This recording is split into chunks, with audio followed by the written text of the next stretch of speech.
안녕하세요. 주식맘사TV입니다. 4월 28일 목요일 오늘의 종목 리뷰 및 내일의 관심 종목에 대해서 말씀드리겠습니다. 금일 새벽 마감한 미국장 나스닥이 0.01% 하락 마감했습니다. 자, 나스닥이 아랫꼬리 윗꼬리를 만드는 이런 샛별형의 모양을 만들었습니다. 어제 나스닥 선물이 좋았죠.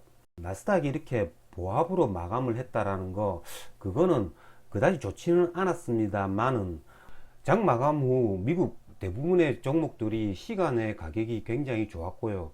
그로 말미암아서 나스닥 선물도 오늘 장 시작 전에 한 1% 이상 이렇게 상승을 하고 있었습니다.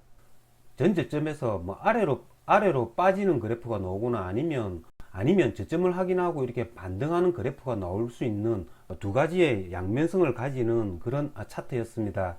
하지만 어제 아시아 증시도 보시면 니케이, 대만, 그리고 중국 증시가 이렇게 저점에서 이렇게 반등을 해주었죠. 나스닥 선물도 좋았고 다른 아시아 증시까지도 이렇게 도는 모습을 만들어 주었기 때문에 12,488포인트 이 자리를 저점으로 생각을 하고 기술적 반등을 해주지 않을까라는 그런 기대감으로 우리나라 증시도 반등을 했습니다. 자, 오늘 우리나라 코스피 1.08% 상승이 나왔고요. 이런 1.08% 상승은 미국 증시의 기술적 반등을 미리 어제 오늘 이렇게 반영한 결과라고 생각이 듭니다. 우리나라 증시 이제 20일 이동평균선이 2700포인트가 됐습니다. 이 2700포인트 지점에서는 또 강력한 저항을 받을 것으로 생각이 듭니다. 그러면 종목 하나하나 보시면서 말씀을 드리겠습니다. 첫 번째 종목은 식량 관련주들입니다. 자, 제가 식량 관련주들을 연일 계속 이렇게 말씀을 드리는 까닭은 이 식량 관련주들이 거래 대금이 굉장히 이렇게 많이 터지고 있습니다.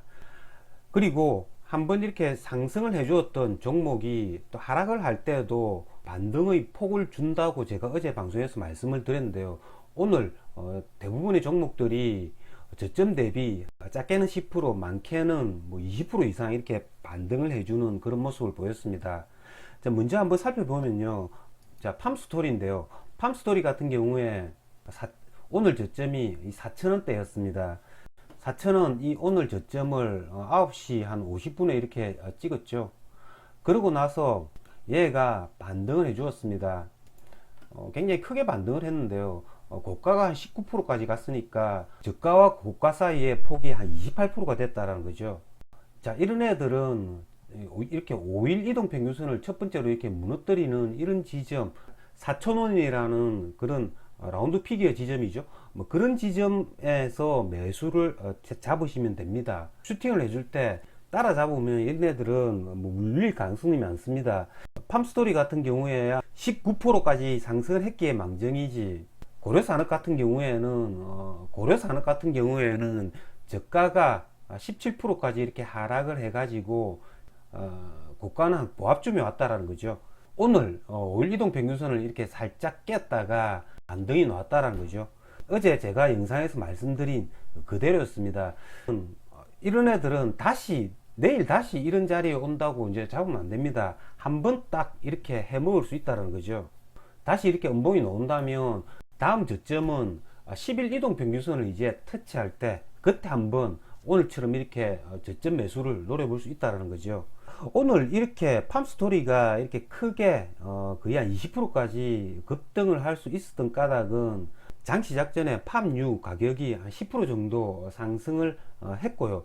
그 다음에 9시 10분쯤에 인도네시아가 팜유 원유까지 이렇게 수출 금지를 시켰다라는 그런 뉴스로 시가가 5.43% 이렇게 갭을 띄워서 시작을 했습니다.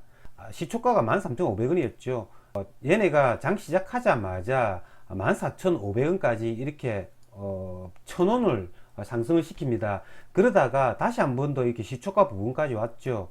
하지만 이 시초가를 무너뜨리지 않았습니다. 뭐 약한 애들 같으면 5%갭 상승 띄운 부분 그대로 이렇게 반납을 해버릴 테지만 얘네들은 13,500원을 지켜주다가 다시 한 번 더 이렇게 시초가를 뚫어주는 그래프가 나오니까 쉼없이 이렇게 상한가를 갔다는 거죠.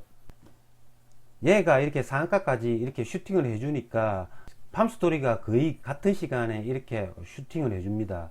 어쨌든 이런 식량 관련주들은 사료, 뭐 팜유, 뭐 비료 할 거 없이 서로 이렇게 영향을 주고 받으면서 거래를 한다라는 거죠. 자, 다음은 철강주들입니다. 자, 오늘 철강주들 가운데서 두 종목이 상한가를 갔습니다. 고려제강과 동일제강이 상한가를 갔는데요.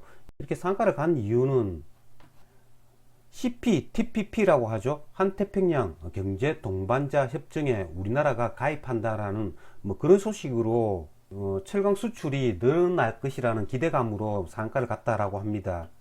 자, 이런 걸 볼 때는 철강주 대형주죠. 포스코홀딩스나 현대제철 이런 애들을 먼저 이렇게 체크를 해 봐야 됩니다. 이 현대제철과 포스코홀딩스도 4.73%, 4.32% 이렇게 상승을 했다라는 거죠. 자, 기존에 이렇게 금강철강, 그리고 뭐 하이스틸, 부국철강, 문배철강 이런 애들은 오늘 이렇게 상승을 해주지 못했습니다. 금강철강 이런 애들은 이렇게 요즘 이렇게 스윙하는 단타들이 이런 자리에서 물량을 가지고 있다라는 겁니다. 그걸 세력들도 안다라는 거죠. 그렇기 때문에 또 이렇게 새로운 철강주들을 발굴을 해가지고 이렇게 상한가를 띄운다는 거죠. 과연 이 재료가 내일도 상한가를 붙여가지고 2연상까지 가능한 주식인가를 한번 깊이 생각을 해봐야 할 것 같고요. 제 개인적인 생각에서는 이게 뭐 이틀 정도 상한가를 갈 만큼의 그런 강력한 재료는 아닌 것 같습니다. 하지만 이 고려제강 그리고 동일제강 이런 애들이 오늘 거래대금도 1000억원 1900억원 이렇게 터뜨리면서 첫 상한가를 갔죠. 그렇기 때문에 요즘 트렌드가 이렇게 첫 상한가를 가고 나서 4, 5일 정도 이렇게 고가놀이를 하다가 다시 한 번 더 이렇게 상승을 해줄 수 있는지 여부, 그건 관찰을 계속 해야 된다는 거죠. 자, 다음 원전 관련주입니다. 안신기계인데요. 자, 주식을 하다 보면 여러분들도 항상 이렇게 아쉬움이 많을 겁니다. 저도 주식을 오래 했지만 오늘 한신기계가 너무 아쉬웠습니다. 한신기계 같은 경우에는 오늘 제가 종가 오버나잇 한다고 종가에 매수를 했다가 얘를 시간의 가격에 매도를 했는데요. 얘네가 마지막 시간의 가격에서 6.5% 이렇게 상승을 시켜서 마감을 했습니다. 자, 요즘 이게 트렌드죠. 고점 이렇게 찍고 1, 2, 3, 4, 5일 5일 이렇게 고가놀이 하다가 세력이 시간의 가격을 이렇게 상승을 시킨다는 거죠. 그러면 내일 같은 경우에 얘네는 이렇게 갭 상승해 가지고 한 번 더 이렇게 양봉을 만들 수도 있다는 겁니다. 하지만 이런 애들은 종가 오버나잇 하지 않으면 굉장히 거래하기가 까다롭습니다. 그 대표적인 예가 뭐 펫배터리 관련주죠. MPC였습니다. MPC 같은 경우에는 시초가 5% 정도 이렇게 갭 상승 시작했다가 고가가 18%까지 이렇게 상승을 시켰다가 다시 하락하는 그래프를 만들었습니다.